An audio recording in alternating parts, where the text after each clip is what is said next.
A new study out today shows 40 years after the Vietnam War, more than 250,000 veterans still suffer from post-traumatic stress disorder.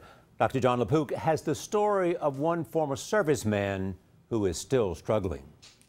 When I got out of the service, I got off a plane and I didn't think about it anymore.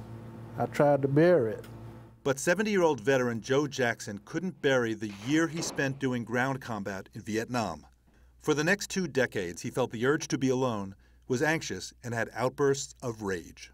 My oldest daughter, she told me, she said, "Daddy, I think you need to go get some help." Jackson is one of about 270,000 Vietnam veterans who still suffer from post-traumatic stress disorder. In today's study, psychiatrist Dr. Charles Marmer of NYU Langone and his colleagues at ABT Associates also found about 90,000 of those vets with PTSD have depression. Are you surprised that 40 years after a war ends, people could still be experiencing PTSD? I'm not surprised. Why not?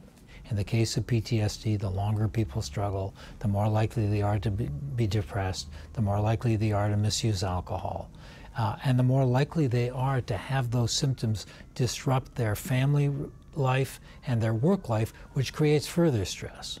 It wasn't until 1980, 5 years after the end of the Vietnam War, that the condition post-traumatic stress disorder was even identified. 20 years after his service, Jackson finally sought help and is now receiving counseling at an organization called Veterans, Inc. When I started going counseling, it made it a lot easier for me to accept. Dr. Marmer told me the military does try to screen soldiers for the risk of PTSD before they enter battle, but he said there's still a lot to learn. Thanks, John.